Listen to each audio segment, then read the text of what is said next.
इन्नल हम्दुलिल्लाहि नहमदुहु व नस्तईनुहु व नस्तगफिरुह व नऊज़ु बिल्लाहि मिन शुरूरि अनफुसिना व मिन सय्यिआति अमालिना मन यहदिहिल्लाहु फला मुज़िल्ल लहु व मन युज़लिल फला हादिय लहु व अशहदु अन ला इलाहा इल्लल्लाहु वहदहु ला शरीक लहु व अशहदु अन्न मुहम्मदन अब्दुहु व रसूलुहु या अय्युहल्लज़ीना आमनुत्तक़ुल्लाहा हक़्क़ तुक़ातिहि व ला तमूतुन्ना इल्ला व अंतुम मुस्लिमून या अय्युहन्नासुत्तक़ू रब्बकुमुल्लज़ी ख़लक़कुम मिन नफ़्सिन वाहिदा व ख़लक़ मिनहा ज़ौजहा व बस्स मिनहुमा रिजालन कसीरन व निसाअ वत्तक़ुल्लाहल्लज़ी तसाअलून बिही वल अर्हाम इन्नल्लाहा काना अलैकुम रक़ीबा या अय्युहल्लज़ीना आमनुत्तक़ुल्लाहा व क़ूलू क़ौलन सदीदा युस्लिह लकुम अमालकुम व यग़फ़िर लकुम ज़ुनूबकुम व मन युतिइल्लाह व रसूलहु फ़क़द फ़ाज़ फ़ौज़न अज़ीमा अम्मा बाद फ़इन्न खैरल हदीस किताबुल्लाह व खैरुल हदी हदी मुहम्मदिन सल्लल्लाहु अलैहि व अला आलिहि व सल्लम व शर्रुल उमूरि मुहदसातुहा व कुल्लु मुहदसतिन बिदअ व कुल्लु बिदअतिन ज़लाला व कुल्लु दलालतिन फ़िन्नार क़ाल नबी सल्लल्लाहु अलैहि व सल्लम आज़मुन निकाहि बरकतन ऐसरुहु मऊनतन औ कमा क़ाल अलैहि सलातु वस्सलाम। मोहतरम हज़रात, तमाम तारीफ़ें अल्लाह रब्बुल आलमीन अहकमुल हाकिमीन के लिए लायक व ज़ेबा है, जो सारे जहानों का बनाने वाला और पालने वाला है, बेहद मेहरबान नहायत रहम करने वाला है, रोज़े जज़ा का मालिक है। हर तरह का नफ़ा नुकसान इज़्ज़त ज़िल्लत तने तनहा उसी के हाथ में है। और बेशुमार दुरूद व सलाम का नुज़ूल हो तमाम अंबिया इकराम पर, बिलखुसूस आखिरी नबी और रसूल रहमतुल लिल आलमीन जनाब मुहम्मदुर रसूलुल्लाह सल्लल्लाहु अलैहि वसल्लम पर। बहरहाल हम्द व सलात के बाद पिछले खुतबा जुमा में एक मौजू हमने शुरू किया था कि इस्लाम में निकाह का, शादी ब्याह का क्या तसव्वुर है और वो कौन सी चीज़ें हैं, कौन से मेयार हैं जो हमने निकाह के ताल्लुक़ से, शादी ब्याह के ताल्लुक़ से अपने दिल से घड़ लिए हैं। इस्लाम में दूर दूर तक उसका कोई तसव्वुर नहीं। उस ज़िमन में बात चीज़ें हमने अल्लाह के नबी सल्लल्लाहु अलैहि वसल्लम के ज़माने से आपके सामने रखी थी कि रसूलुल्लाह सल्लल्लाहु अलैहि वसल्लम की शादी कैसे हुई थी, बाद सहाबा की शादियाँ कैसे हुई और क्या सादगी उसके अंदर हुआ करती थी, वो सारी चीज़ें हमने आपके सामने रखी थी। उसी ज़िमन में एक मसला, अहम मसला ये है कि जब निकाह कोई इंसान करे, या तो अपने लिए किसी लड़की को तलाश करे, या ये है कि ख़ानदान वाले अपनी बच्ची के लिए किसी लड़के का रिश्ता देखें, तो निकाह के मौके के ऊपर मेयार क्या होना चाहिए, कौन सी बुनियाद पे हमको तय करना चाहिए कि यह निकाह होना चाहिए कि नहीं होना चाहिए। नबी करीम सल्लल्लाहु अलैहि वसल्लम ने इस चीज़ के बारे में भी हमको सिखाया है, बताया है कि कौन सी चीज़ तुम्हारे लिए फ़ायदे की है और किस चीज़ में तुम्हारे लिए नुकसान है। प्यारे रसूल सल्लल्लाहु अलैहि वसल्लम की एक हदीस है, अल्लाह के नबी सल्लल्लाहु अलैहि वसल्लम ने फरमाया कि औरत से 4 चीज़ों की बुनियाद पर निकाह किया जाता है। आम तौर से लोग क्या देखते हैं, 4 चीज़ें देखते हैं। लिमालिहा, उसका माल देख के लोग बाद मर्तबा निकाह करते हैं। वली हसबिहा, उसके हसब व नसब को और ख़ानदान को देख के निकाह करते हैं। वली जमालिहा, और औरत की खूबसूरती को देखकर लोग अपने निकाह के लिए उसको चुनते हैं। अल्लाह के नबी सल्लल्लाहु अलैहि वसल्लम ने फरमाया फज़फर बिज़ातिद दीन, तुम क्या करो, दीन की बुनियाद पर किसी का इंतखाब करो, निकाह के लिए किसी को चुनो, तरिबत यदाक, तुम्हारे हाथ खाक आलूद हो जाएं। क्या माना है इसके? क्या इस हदीस के माना यह है कि खूबसूरती बिल्कुल देखी ना जाए, हसब व नसब ना देखा जाए, माल ना देखा जाए? ये माना इस हदीस के बिल्कुल भी नहीं। इस हदीस के माना यह है कि जब आप निकाह के लिए किसी को पैगाम दें, किसी जगह पैगाम दें, तो बुनियाद उसके अंदर दीन होना चाहिए।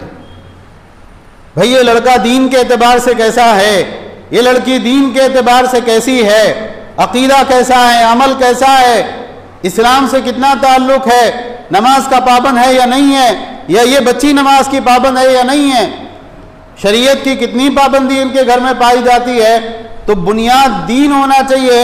अब अगर दीनी एतबार से वो रिश्ता बेहतर है, इसके बाद में आप देखें कि भाई अच्छा ठीक है खूबसूरत है या नहीं है, मालदार है या नहीं है, ये बात की चीज़ें हैं, लेकिन बुनियाद क्या होना चाहिए? बुनियाद दीन होना चाहिए। आज बुनियाद क्या होती है?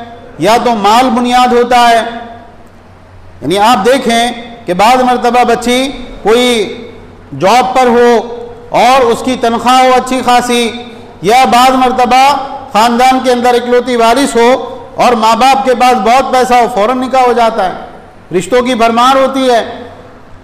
और लड़के के अंदर बुनियादी खूबी जो लड़की वाले देखते हैं, बुनियादी खूबी ये होती है कि कमाता कितना है, कितना पैसे वाला। अच्छा सब दीनी एतबार से ज़रा पीछे है बच्चा और दीनी एतबार से उसके मामला दुरुस्त नहीं है। अल्लाह हिदायत देने वाला, अल्लाह बाद में हिदायत दे देगा, बच्ची हमारी मेहनत करेंगी जाके उसके ऊपर। अच्छा माली एतबार से कल्लाश है, नहीं माली एतबार से कल्लाश है, फिर कैसा दे सकते हो उसको? हिदायत देने वाला अल्लाह है तो माल देने वाला भी तो अल्लाह सुब्हानहू व तआला है। खूबसूरती देखी जाती है। आम तौर से लड़के जिस बुनियाद के ऊपर अपने निकाह के लिए लड़कियां पसंद करते हैं, क्या है? खूबसूरती कितनी है। और लड़के के घर वाले भी जो चीज़ देखते हैं, माएँ बहनें, सबसे बुनियादी चीज़ क्या देखी जाती है? बच्ची बहुत खूबसूरत है तो फिर फ़ौरन निकाह के लिए पैगाम दिया जाए, फ़ौरन रिश्ता पक्का कर दिया जाए। और ज़रा रंग रूप आगे पीछे हो, 19-20 हो, उसके बाद में वो बच्ची के रिश्ते के लिए बड़ी मुश्किलात पेश आती हैं। माल फ़ानी चीज़ है। आज मालदार होता है शख्स और कल ऐसा हो सकता है कि वो बिल्कुल मुफलिस और कल्लाश हो जाए।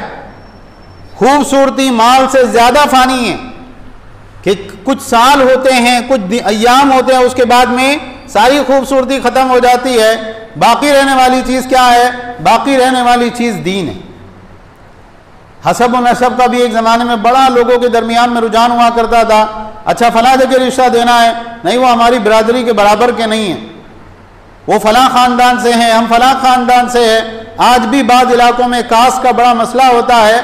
याद रखें कि सारे इंसान किसकी औलाद है? आदम अलैहिस्सलाम की।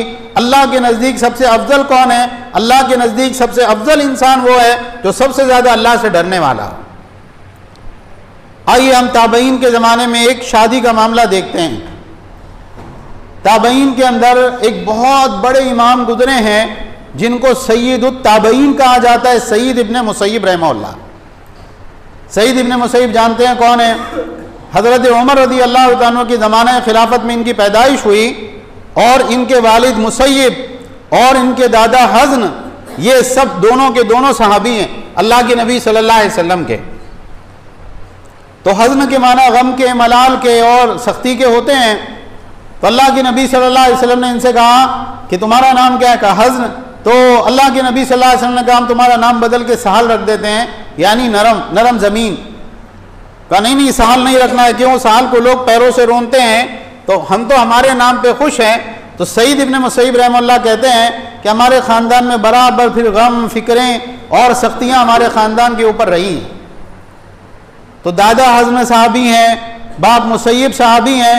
हज़रत उमर रज़ी अल्लाह तआला अन्हु की ज़माने खिलाफत में इनकी पैदाइश हुई और इल्म के एतबार से, अमल के एतबार से, इबादत के एतबार से ये इतने बड़े इमाम हैं कि इनको क्या कहा जाता है? सय्यदुत ताबईन, ताबईन के सरदार, ताबईन के अंदर सबसे ऊंचे अफजल और सबसे ऊंचे और अफजल मकाम वाले हैं।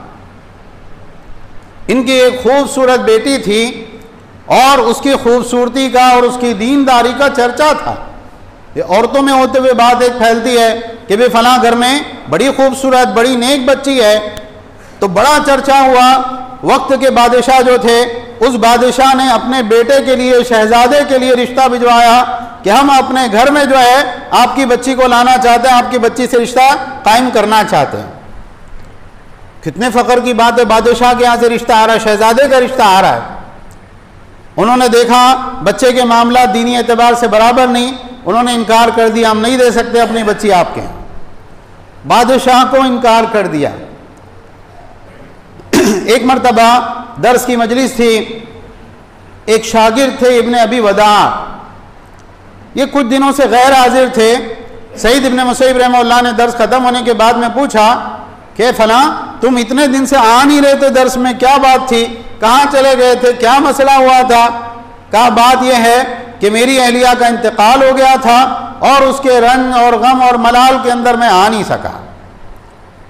तो सईद इब्न मुसैयब रहमतुल्लाह ने इन्ना लिल्लाहि व इन्ना इलैहि राजिऊन पढ़ी, ताज़ियत की, और उसके बाद में उनसे पूछा कि अब क्या इरादा है, बीवी का इंतकाल हो गया, अब निकाह करना है कि नहीं करना है? का निकाह तो करना है लेकिन कोई मुनासिब रिश्ता हो।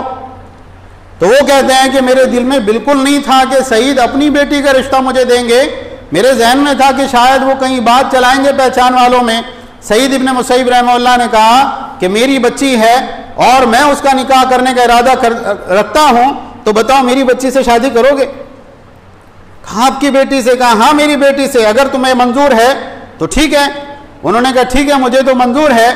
अब साहब अब क्या होना था, चलो घर पे जाएंगे, रिश्तेदारों को बुलाएंगे, बैठक करेंगे, पहले बात पक्की होंगी, फिर रस्म होंगी, फिर मंगनी होंगी, निकाह होगा, ये सारे मामलात होंगे। लेकिन ये ज़माना था ताबईन का, अल्लाह के नबी सल्लल्लाहु अलैहि वसल्लम के ज़माने से क़ुर्बत थी। क्या हुआ, मस्जिद के अंदर बैठे थे, दर्स उठ के लोग जो है गए थे, अलग अलग जगह लोग बैठे हुए थे। सईद इब्न मुसैयब रहमतुल्लाह ने आवाज़ दिया, आ जाओ सबके सब इधर आ जाओ। सारे लोग जमा हो गए और सईद इब्न मुसैयब रहमतुल्लाह ने खुतबा पढ़ा निकाह का, और उसके बाद में कहा कि मैंने अपनी बेटी को ये महर मुतय्यन करते हुए इनके निकाह में दिया, बताओ तुमने कबूल किया? उन्होंने कहा मैंने कबूल किया, हो गया निकाह। आप गौर करें, ये निकाह कितनी देर में हुआ? 10 मिनट में निकाह हो गया, तय भी हुआ, रिश्ता भी हो गया, सब हो गया, निकाह भी हो गया, बात खत्म हो गई। कितने मिनट में? 10 मिनट में। अब उसके बाद ये वहां से उठते हैं और उठ के अपने जो है घर पे आते हैं। उस वक्त में इनके पास में जो नौशा था, दूल्हा था, इसके पास में कितने रकम थी? 4 दिरहम थे। बोले मेरे पास में उसके सिवा मेरे पास में कुछ भी नहीं था। अब ये आने के बाद में अपनी माँ से मुलाकात की, और माँ से मुलाकात करने के बाद में बताया कि ऐसा ऐसा मामला हुआ, और सईद इब्न मुसैयब ने अपनी बेटी को मेरे निकाह में दिया है। माँ ने खुश होकर दुआएं दी, बेटा बहुत अच्छा किया, बहुत अच्छा, अल्लाह तुमको बरकत दे। अभी अपने घर के अंदर बैठ गए। शाम का वक्त था, तो कहा किसी ने दरवाज़ा खटखटाया। तो मैंने पूछा कौन? कहा सईद। कहा मुझे बिल्कुल ज़हन में नहीं था कि सईद इब्न मुसैयब हो सकते हैं। मैंने सोचा शायद कोई मिलने वाला है।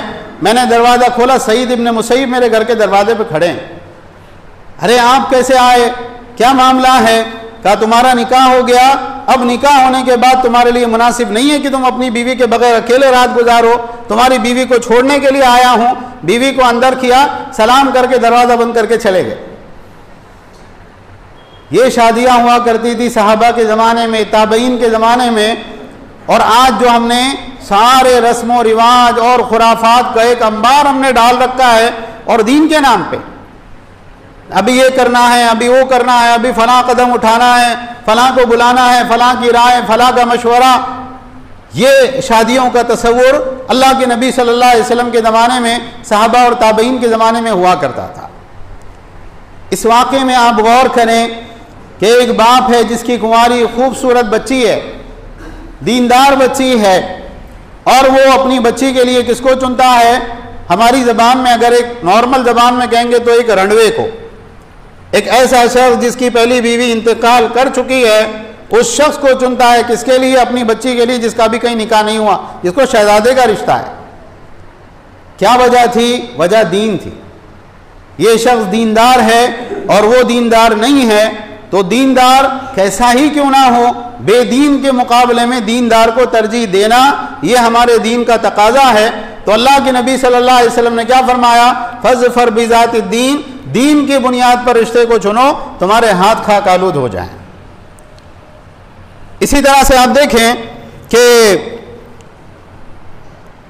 रिश्ते के मौके पर एक मामला ये होता है कि साहब लड़की को देखना चाहिए लड़के ने, और ये इस्लामी तालीम है। अबू हुरैरा रज़ी अल्लाह तआला कहते हैं कि हम अल्लाह के नबी सल्लल्लाहु अलैहि वसल्लम के पास थे।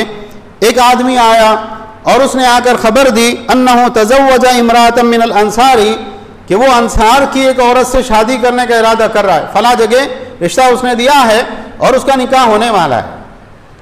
तो अल्लाह के नबी सल्लल्लाहु अलैहि वसल्लम ने फरमाया कि अनज़रता इलैहा, तुमने देखा है उस लड़की को? उसने कहा ला, मैंने नहीं देखा। तो अल्लाह के नबी सल्लल्लाहु अलैहि वसल्लम ने फरमाया फ़ज़हब फ़ंज़ुर इलैहा फ़इन्न फ़ी आयुनिल अंसारी शैअन, जाओ जाके गौर से देखो, इसलिए कि अंसार की आंखों में बाद मर्तबा कुछ ऐब होता है, कुछ नक्स होता है, तुम बगैर देखे निकाह कर लोगे, फिर क्या होगा? निकाह के बाद में मियाँ बीवी के मामलात खराब हो जाएंगे, मोहब्बत नहीं रहेगी। पहले ही देखकर सही तरीके से इंतखाब करो। ये जो देखने का हुक्म अल्लाह के नबी सल्लल्लाहु अलैहि वसल्लम ने दिया है, किसको दिया? उस आदमी को जो निकाह का इरादा कर रहा है, जो नौशा है, जो दूल्हा है। लेकिन हमारे यहाँ क्या होता है, ये देखने के नाम पर, जैसे बकरा ईद के अंदर एक जानवरों की मंडी में जाके लोग घूम घूम कर एक जानवर पसंद करते हैं। अच्छा ठीक है, कौन जाएगा? पूरे खानदान वाले जाएंगे, माँ बाप तो ही हैं, उसके साथ में भाई बहनें, कजिन और दूर दराज के रिश्तेदार। यानी मैं एक वाक़े का शाहिद हूँ, उस बारे में मुझे जो है मालूम है कि एक जगह लोग गए शादी में लड़की देखने के लिए, तो सारे रिश्तेदार गए, बहुत दूर दराज के भी रिश्तेदार गए, कजिन भी गए। अब वहाँ जाके सबके सामने उसको बुलाया गया लड़की को, और सब देख रहे हैं। हालांकि ये जो नौशा का बाप है, होने वाले नौशा का बाप, इसके लिए भी देखना जायज़ नहीं। क्यों? ये अभी महरम नहीं बनी लड़की, उसके लिए सिर्फ एक शख्स को रुख्सत है मर्द को देखने की, और वो कौन है? वो लड़का जिसका निकाह उसके साथ में होने वाला है। तो फलां को बुलाओ, इनको दिखाओ, फलां को बुलाओ, उनको दिखाओ। उसके बाद में क्या हुआ? सारे देखने वाले ख़त्म हो गए। गाड़ी के अंदर नौकर बैठा था जो दुकान में झाड़ू वाड़ू लगाया करता था। अरे वो सबने देख लिए, फलाने भाई ने नहीं देखे, एक काम करो उनको भी बुला के लाओ। उस नौकर को बुला के लाया गया, उसको भी लड़की दिखाई गई। तो ये क्या है? ये एक खुराफात है जिसकी बुनियाद पर बहुत सारे, क्योंकि जहां अल्लाह का हुक्म टूटेगा वहां पर क्या होगा? बेबरकती होगी, नुकसान होगा, और जो है उसकी वजह से सजा मिलेगी। और यही चीज़ हम हमारे माशरे के अंदर देख रहे हैं। बहुत देखभाल के, छान पटक के शादियां होती हैं, और उसके बाद चंद महीनों के बाद में तलाक़ें हो जाती हैं। तो ये खुराफात है, ये गलत रस्में हैं, जिसको ख़त्म करना ज़रूरी है। इसी तरह से आप देखें कि साहब अब आपने देख लिए, पसंद आ गया। अब ये हो सकता है कि साहब अभी फ़ौरन निकाह करने की कंडीशन में नहीं है, चलिए 1 हफ्ते के बाद में निकाह हो जाएगा, 1 महीने के बाद में निकाह हो जाएगा। एक खुराफाती रस्म जो हिंदुआना मुआशरे से हमारे समाज में आई है, वो क्या है? मंगनी की रस्म। ठीक है, अल्लाह के रसूल सल्लल्लाहु अलैहि वसल्लम के ज़माने में खितबे का तसव्वुर था, फ़लाँ ने फ़लाँ को पैगाम दिया है और उनका पैगाम वहाँ पे कबूल कर लिया गया, चंद दिनों के बाद में निकाह हो जाएगा। लेकिन ये जो मंगनी की रस्म होती है, और फिर उसके बाद में क्या होता है, पता नहीं क्या खुराफात होती है। दुनिया भर के लोगों को दावत दी जाती है, और रस्में होती हैं अलग अलग, और लड़का लड़की को बाजू में बिठाया जाता है, और लड़का लड़की का हाथ पकड़कर, हालांकि उसको छूना उसके लिए हलाल नहीं है, उसके हाथ में अंगूठी पहनाता है। और ये रस्म कहाँ से आई है? ये रस्म हिंदुओं से और ईसाइयों से मुसलमानों के अंदर आई है। जायज़ ही नहीं है उसके लिए, उसको छूना कैसे जायज़ हो सकता है? और फिर उसके बाद में जब मंगनी हो जाती है, उसके बाद में लड़का लड़की क्या समझते हैं? हो गई शादी। फिर वो आपस में फ़ोन पे बातें और पता नहीं क्या कुछ होता है, और जाहिर सी बात है वो एक दूसरे को दुआएं तो नहीं सिखाते हैं। तो वो जो कुछ होता है वो क्या है? वो एक जिना की एक शक्ल है जो मुआशरे में बिल्कुल आम है, और लोग खुश दिलों से इसको कबूल करके बैठे हैं। मंगनी का कोई तसव्वुर इस्लाम में नहीं है। अगर करना है तो निकाह करें, रुखसती बाद में करें। जब निकाह उनका हो गया, वो एक दूसरे के महरम बन गए, उसके बाद वो आपस में बात करें, जो करना चाहे करें। अल्लाह के नबी सल्लल्लाहु अलैहि वसल्लम के ज़माने में एक रिवाज ये था कि पहले निकाह होता था, निकाह के कुछ ज़माने के बाद में रुखसती होती थी, तो ऐसा आप कर सकते हैं। इसी तरह से आप देखें कि शादी के अंदर एक बड़ा मसला बारात का है। पहले क्या होता था कि साहब वीराना है, डाकुओं का ख़तरा है, ऐसा माँ से दुल्हन को लेके आएंगे, उसका सामान रहेगा, जेवर रहेंगे, रास्ते में डाका पड़ गया तो सब लोग लूट के ले जाएंगे। अच्छा, फिर क्या करना चाहिए? 10 लोग साथ में जाएंगे, हथियार वगैरह साथ में लेके जाएंगे। ऐसा कुछ रहा तो मुकाबले की नौबत आई तो हम लोग मुकाबला करेंगे। इस वजह से बारात का तस्वुर जो है आया है। आज ऐसा तो कुछ नहीं है। अब ये होता है साहब के मुफ्त खोरों की एक फौज होती है। ठीक है, हम लोग आएंगे निकाह के लिए, तो कितने आएंगे? हमारी इतनी गाड़ियां आएंगी, इतने लोग आएंगे हमारे साथ में, 100 लोग आएंगे, 150 लोग आएंगे। अब लड़की वालों का काम क्या है, वो उनको ठहराने का बंदोबस्त करें, खिलाने का बंदोबस्त करें, नाश्ते का बंदोबस्त करें और फला चीज़ों के बारे में ख्याल करें, और अगर ज़रा सी भी कमी कोताही हो गई ना, बारात वापस चली जाएगी। हालांकि इस्लाम में लड़की वालों के ऊपर एक पैसे का खर्च नहीं रखा गया है। अगर किसी की लड़की की रुखसती है, उसका निकाह है, उसके बाप के ऊपर शरीयत के एतबार से एक पैसे की भी जिम्मेदारी नहीं है। इसी तरह से जहेज का मामला होता है कि साहब बड़ी बड़ी तकरीरें होती हैं और बहुत कुछ जो है बयानात होते हैं, और आम तौर से लोगों को मालूम है कि ये गलत रिवाज है, लेकिन फिर जब अपनी बारी आती है सब लोग बराबर वही करते हैं जो करने का इरादा उनका होता है। यानी अगर एक इंसान जो है किसी जगह निकाह कर रहा है तो अल्लाह ताला के इस फरमान को याद रखना चाहिए, अर्रिजालु क़व्वामून अलन निसा, मर्द औरतों के ऊपर हाकिम है। क्यों हाकिम है भाई? बिमा फज़्ज़लल्लाहु बादहुम अला बाद व बिमा अनफ़क़ू मिन अम्वालिहिम, इसलिए कि अल्लाह ने बाज़ को बाज़ पर फजीलत दी है, तो अल्लाह ने मर्दों को औरतों पर फजीलत दी है, और इस वजह से अफजल है, इस वजह से हाकिम है कि वो अपना माल औरतों के ऊपर खर्च करते हैं। तो माल खर्च करने की जिम्मेदारी किसकी है? आदमी की। और यहाँ क्या हो रहा है, यहाँ पर यह है कि साहब शादी है तो अब दूल्हे का लिबास किसके पैसों से आएगा? ससुर के पैसों से। हाथ में घड़ी किसकी दी हुई होगी? ससुर की। और दीगर अखराजात के लिए कैश में अलग से रकम दीजिए। उसके बाद घर का जो सामान है, घर का फर्नीचर है, कपड़े रखने के लिए अलमारी है, ठंडक के लिए कूलर और एसी है, यहाँ तक कि सवारी के लिए मोटरसाइकिल और कार है, ये सारी चीज़ें देने की जिम्मेदारी किसकी है? लड़की वालों की। उन्होंने देना चाहिए। तो ये जो मामला तो उल्टा कर दिया हमने कि अल्लाह ताला जिम्मेदारी दे रहा है कि मर्द औरतों के ऊपर माल खर्च करें, और यहाँ पर क्या हो रहा है? औरत मर्द के ऊपर अपना माल खर्च कर रही है। तो ये इंतहाई बुरी रस्म है जिसको ख़त्म होना चाहिए, ख़त्म करना चाहिए इस चीज़ को। और ये उस वक्त तक नहीं होगा जब तक लोग अपनी अपनी बारी के एतबार से इस चीज़ को ख़त्म करने के लिए आमादा ना हो। अपनी बारी में इंसान के बस ठीक है चलो आंखें बंद कर लो, बाद में दूसरे लोगों के मामले में देखा जाएगा, ये चीज़ कभी ख़त्म नहीं हो सकती है। इसी तरह से आप देखें कि एक बहुत बुरी चीज़ जो है वो इसराफ और फजूल खर्ची है। मुख्तलिफ रस्में, मुख्तलिफ खाने, लिबास और इस तरह के मामलात में बहुत माल बिल्कुल पानी की तरह से बहाया जाता है। हालांकि अल्लाह के नबी सल्लल्लाहु अलैहि वसल्लम का क्या इरशाद है?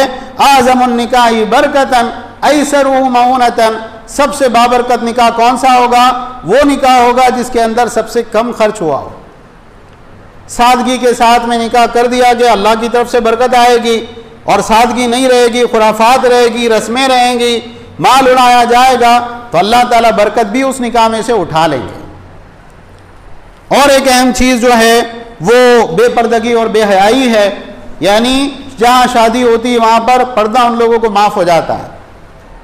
औरतें आ रही हैं सज सवर के, और वीडियो शूटिंग करने वाला दरमियान में घूम रहा है, सबकी वीडियो बना रहा है, और फिर वो वीडियो पता नहीं कब तक चल रही है और कौन कौन उसको देख रहा है। ये क्या है? ये बेगैरती और दयूसियत है।